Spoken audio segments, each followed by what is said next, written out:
In 1924, a young woman in Great Britain named Nelly Kershaw became ill after working for over 20 years at the Turner Brothers asbestos factory. Her illness progressed to the point where she was unable to work anymore and unable to eat. She takes up a case with the Turner Brothers, hoping for some form of compensation while she is unable to work. Nelly Kershaw dies shortly thereafter, with the dubious distinction of being the first person to make a claim for compensation as a result of asbestos poisoning.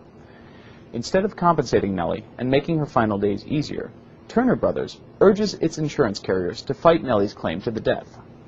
Turner Brothers tries to blame her death on another disease called tuberculosis.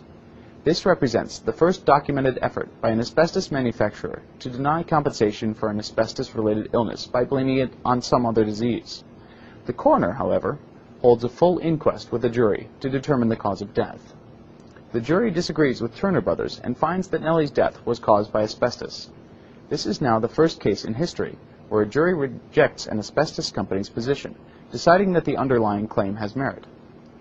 Unfortunately, this same series of events will often be repeated throughout the history of asbestos litigation. News of the death of Nelly Kershaw travels fast in the asbestos industry, and not before too long, Turner Brothers is corresponding with the other asbestos giant in the United States, Johns Manville, about the problem of workers dying from asbestos.